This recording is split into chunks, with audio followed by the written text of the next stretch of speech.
Anandamayi चैतन्यमयी सत्यमयी Parme. Namaste, good morning, welcome all of you. Vande Mataram. The topic of the morning's discussion today is on divine adventure. Today we are going to discuss in brief a topic for the spiritual discourse is on divine adventure. So this adventure only will be based in the light of Sri Aurobindo Savitri.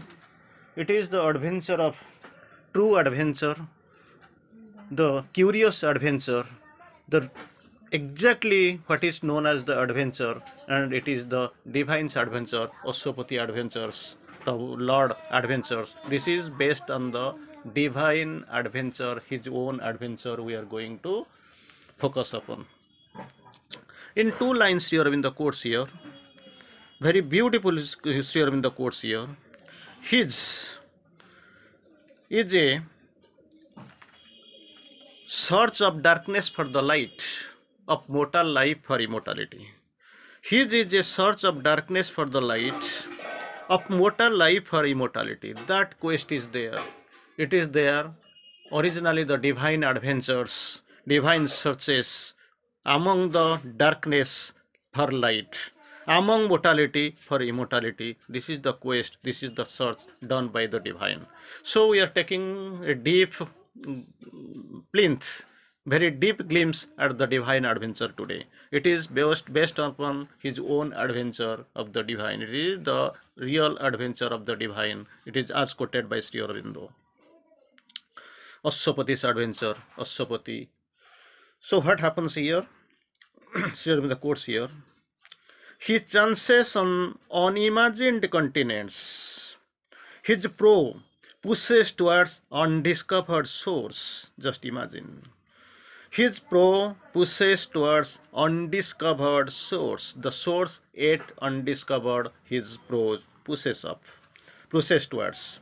He chances on unimagined continents. The continents already, we see some continents are there already in the physical map, in the geographical map it is there. Asia, Europe, Africa, Australia, South America, North America, Antarctica, so and so, Australia. We have already seen that has been sketched and mapped in the original geographical map.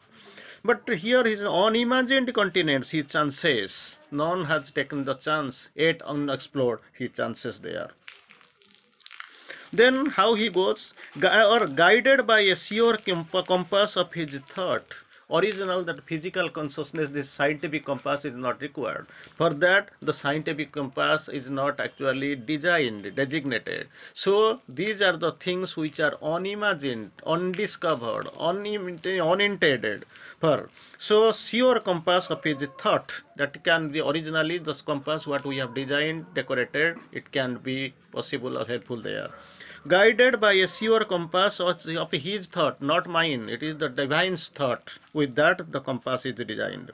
He plunges through the bright haze that hides the stars. He plunges through a bright haze that hides the stars. Initially, everywhere we see the stars are there, visible, quite much visible, quite clearly visible to us. But this the bright haze that hides the stars, steering on the trade routes of ignorance. Where he is treading, the path, the route is of ignorance. Then Sri Aurobindo, where he intends to go, how the path is traced, how he is moving on. Sri Aurobindo quotes here, a seeker of the islands of the blessed. Original, this horizontal place or somewhere is there. It is not his goal. The goal is a seeker. His seeking is that is seeker of the islands of the blessed. He leaves the last lands, crosses the ultimate seas. He leaves the last lands, crosses the ultimate seas. And he turns to eternal things, his symbol quest. Already initially we have known the term, the life was a quest, but finding never came.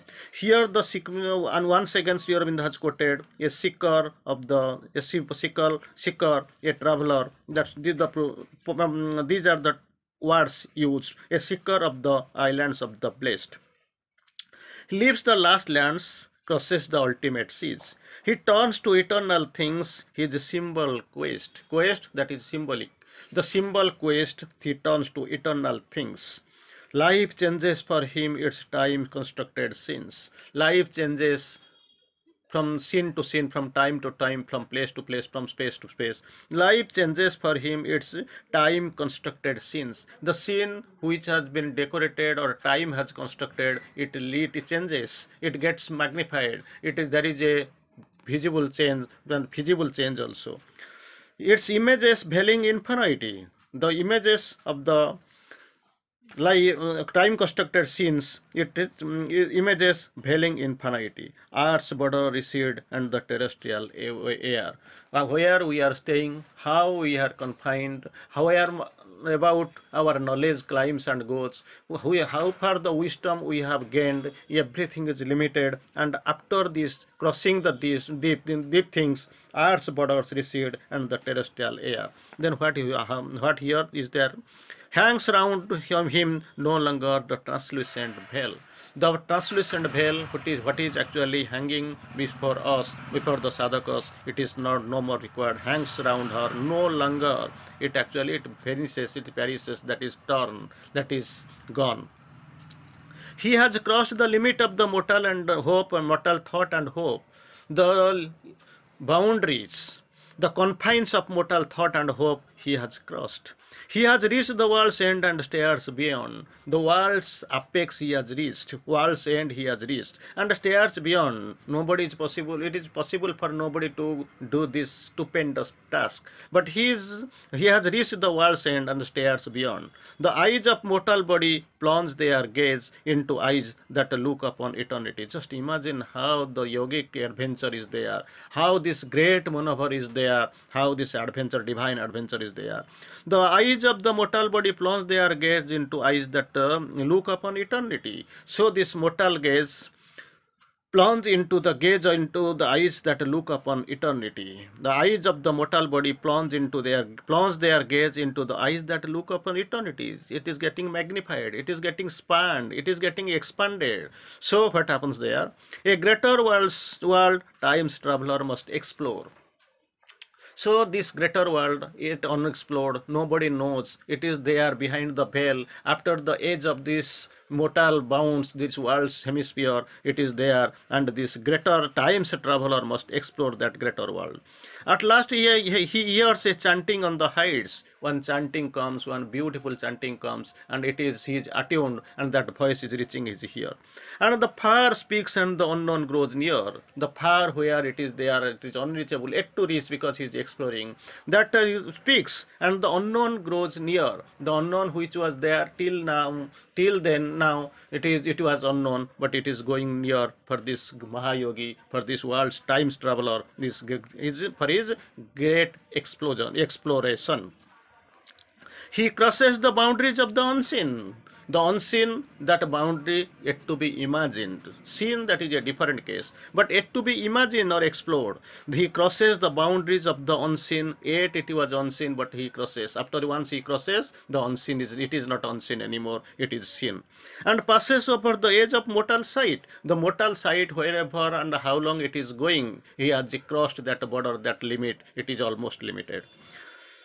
And passes over to the edge of mortal sight to a new vision of himself and things. Now the vision is new, things are new, and he has crossed the limits, the bounds he has crossed, and towards a new horizon he is exploring into. He is a spirit in an unfinished world. The world is unfinished. Just two opposite signs have been sketched by Sri Aurobindo here. His is a spirit, that is a spirit. His is a spirit, that spirit is his is a spirit in an unfinished world. But we are here, the spirit, it is a finished world. It is written, it is detected, it is well described.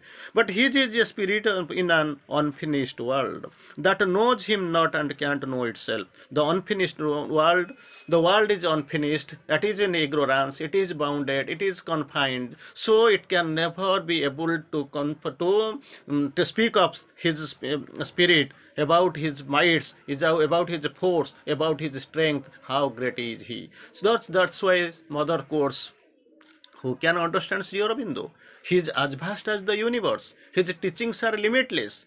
So just imagine Sri Aurobindo is he. Who can pen his earthly force? Nobody. So in another term also in Savitri it is written, keep endure, create and endure. No more can earthly limbs pen thy force. Equal with thy work with the unending times. Just imagine time ends here. Man has got his potentiality to sketch or to speak of somebody, but Sri Aurobindo is such a vast figure. He is as vast as the universe. His teachings are limitless. His creations are unique. It can never be written by any earthly limbs. Nobody can describe what Sri Aurobindo really is. It is impossible for all.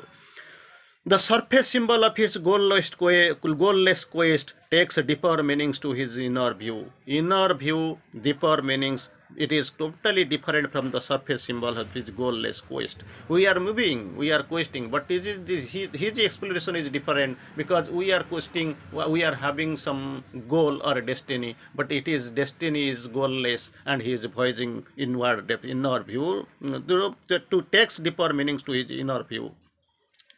His is a search of darkness for the light. Anywhere you see there is only mortality, there is only ignorance, there is only tears, there is only agony. But behind them there is immortality, there is light, there is laughter, there is a smile, there is pleasure, there is ananda, there is God. But it is not any quested for, or anybody has not searched at all till now.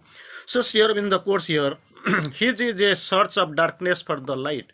Here the divine is writing the divine events. The divine is focusing on the divine. The divine is writing on the divine. So these are the things we are clearly emphasizing and seeing. His is a search of darkness for the light. Search of darkness for the light. And the immortal life for immortality. It is there existing at the horizon side by side, but we have our quest has gone up to darkness and mortality. But his inside the darkness is questing for light and of mortal life for immortality. In the vessel of an earthly embodiment, already we know divine wears the shape of animal and man. Eternal ascends to fate and time, immortal, bound towards mortality, decidingly, deliberately, plannedly, he has come back, because in the being wrapped up, he is coming being wrapped up, because if he is not coming being wrapped up, changing the divinity, leaving behind his white sincerity and white eternity, this man could not be able to follow them. They will not be able to be guided by him, so that these people, this fallen earth and this obstructed earth and this dangerous earth can never reach, spin up to its apex, to these divinities. A man can never reach his divinities heights. Over the narrow rails of limiting sense, he looks out on the magic waves of time. Just imagine, magic waves of time now rails in the limiting sense. Then where mind is a moon illumines the world's dark. Mind only like a moon illumines the world's dark. There is limbed ever retreating from the skies, as if in a tenuous misty of dreamlight dawn, the outline of a dim mysterious shore. Outline, it is sketched the outline of a dim mysterious shore. Then what happens? A sailor on the inconscient's fathomless sea.